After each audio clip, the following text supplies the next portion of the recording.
Senate Bill 587 is a statutory authorization for a referendum that would permit the voters of the state of Missouri to establish a commission to review federal actions to determine whether or not, in the view of the commission,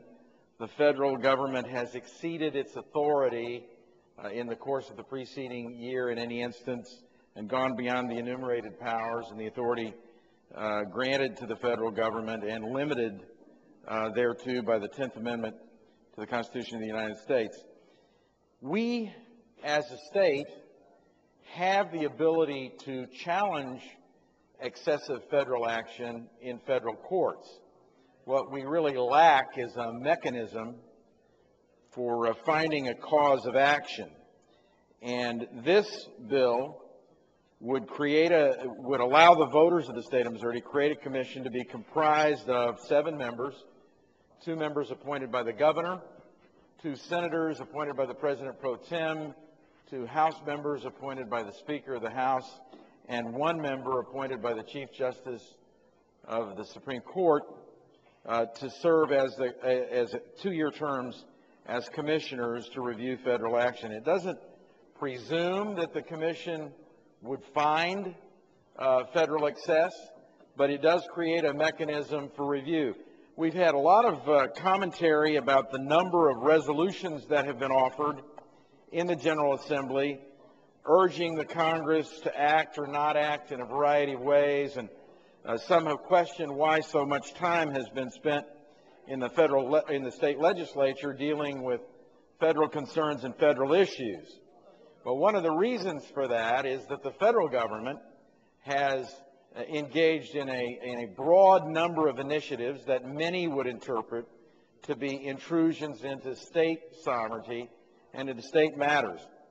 And so these resolutions are more of a reaction of overreaching by the federal government than they are an attempt by the state legislature to tell the federal government what to do. And many of these resolutions are in the form of protests, and the one course of action that we do have available to us to resolve the matter is to test this in the federal court system. I would see this commission as in some ways comparable to a grand jury examining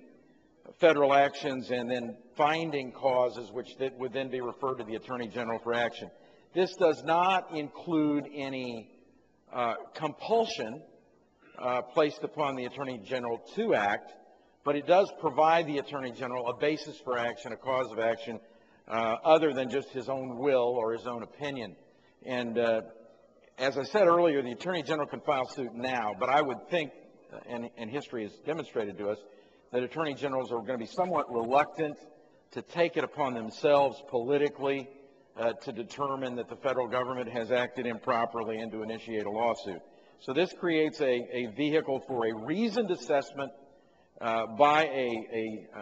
a group of citizens formed together for this purpose. And because of the selection process, we would assume that these would be the people of the highest caliber that would deal with this matter. And with that, I would be happy to respond to questions or to renew my motion.